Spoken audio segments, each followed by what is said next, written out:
Faraz 8. The drama began with a single post on a popular social platform where Elon Musk tagged Representative Jasmine Crockett in a thread about misinformation and alleged defamation.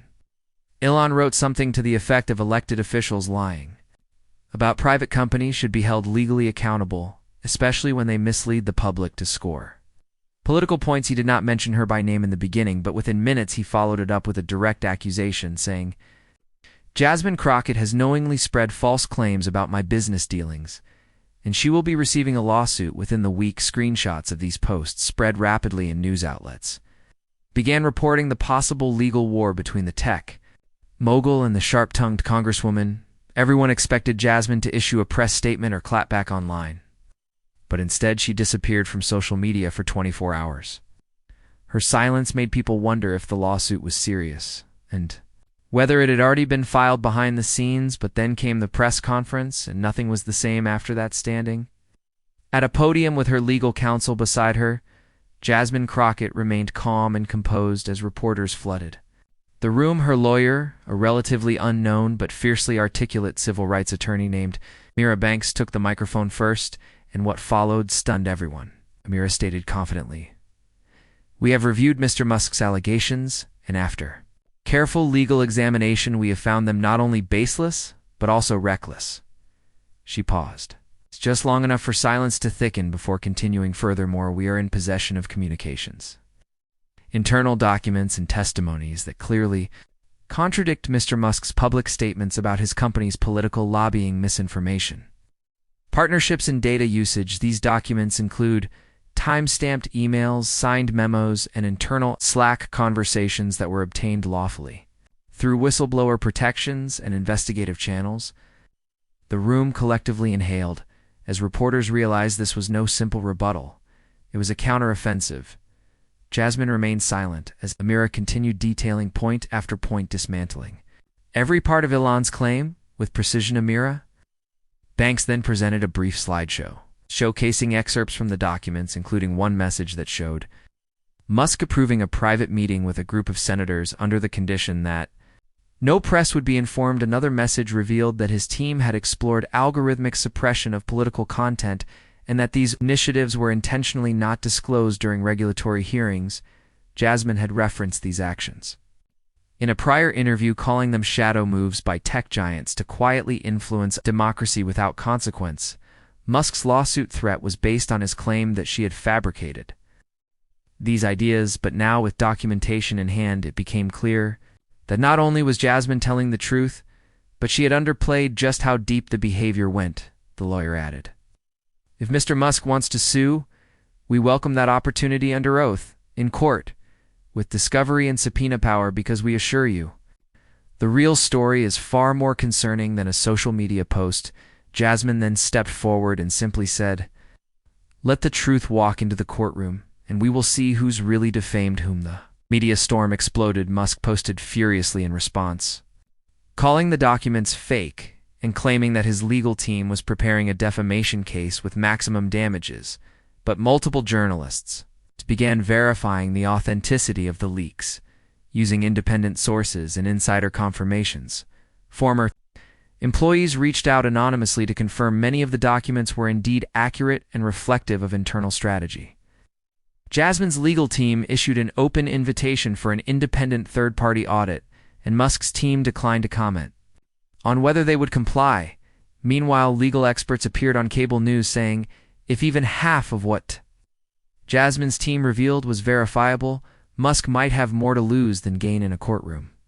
This began to shift the narrative rapidly. What had started as a threat to silence a congresswoman was now shaping up to be one of the most dangerous missteps in Musk's legal history, especially as Congress quietly began to prepare for potential hearings about the findings. Jasmine never gloated. She stayed silent but present, attending committee meetings and shaking hands with whistleblowers who came forward within days. Public opinion started turning dramatically in Jasmine's favor. People praised her restraint, her clarity, and especially the strategy of letting her lawyers speak first and speak fiercely. Hashtags supporting her flooded the platforms. Elon's own fans began expressing concern, asking, if he had acted impulsively and put his company at risk, Jasmine's legal counsel then sent a letter directly to Musk's attorneys listing the exact charges they were prepared to countersue with should Musk proceed with his original lawsuit. The letter was leaked and showed that Ameera Banks had drafted a potential countersuit for malicious prosecution, obstruction of oversight, and attempted intimidation of a federal official under legal statutes.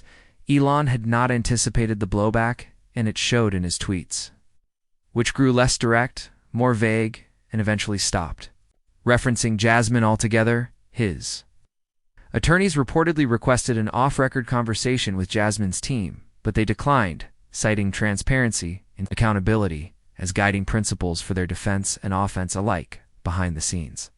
Other members of Congress began rallying behind Jasmine, praising her courage and calling for investigations into the documents revealed at the press conference. Ameera Banks became an overnight sensation in legal circles, known for her brilliant oration and meticulous preparation. Her law firm began receiving hundreds of requests for representation and pro bono legal clinics expanded under her guidance. Jasmine, meanwhile, returned to her policy work unshaken and unbothered, reminding journalists that her role was not to trend, but to legislate and protect truth when it was under threat. Musk, on the other hand, grew more isolated in public discourse, declining interview requests and making fewer public statements. Eventually, his communications director issued a short statement saying, "We are reviewing the situation and will not proceed with litigation at this time." This was widely interpreted as a retreat, though Musk never publicly confirmed it. The narrative was now fully flipped, and Jasmine stood taller than ever in the eyes of the public, and Priest Legal podcasts began dissecting every step of Jasmine's legal strategy, noting how methodical and measured it had been, unlike many political figures who rushed to social media with outrage. Jasmine and her team had chosen documentation and timing over drama. It was a case study in letting facts dismantle fiction and using the legal system not for threats but for truth. Social scientists praised the example she set, especially for young leaders of color who often face smear campaigns without the resources to fight back. Jasmine's ability to mobilize a quiet but effective defense team inspired a wave of new support from nonprofits, educational organizations, and young professionals. Her approval ratings soared, particularly among independents and first-time voters who admired her for standing her ground without resorting to spectacle. The contrast between Elon's impulsive threat and Jasmine's poised response became symbolic of a larger shift in public expectations for leadership and truth. Jasmine later gave a speech at a legal symposium discussing freedom of speech and the weaponization of litigation in the digital age. She said, "When powerful people use lawsuits to intimidate those who challenge them, it is not justice. It is fear wearing a suit, and fear does not win in the presence of truth." Her words were quoted in newspapers nationwide, and even some of Elon's former supporters admitted that she had raised important questions about unchecked power and digital manipulation.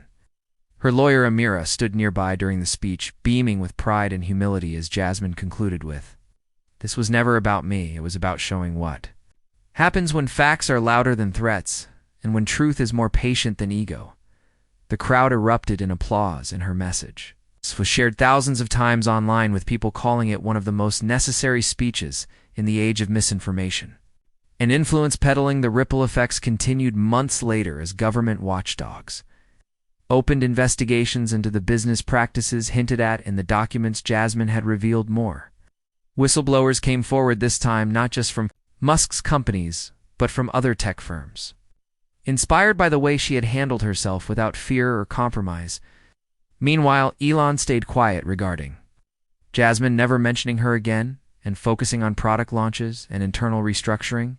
To avoid further scrutiny, the threat that once seemed so dangerous had turned into a lesson for the powerful about what happens when the truth is not only known, but documented and ready to speak louder than any billionaire ever could. Jasmine declined book deals and interviews, preferring to keep working behind the scenes, but her influence expanded far beyond Capitol Hill as a new symbol of what it means to lead in an era of noise and control. And so the story that began with a tweet meant to scare ended with a truth that shook the corridors of power.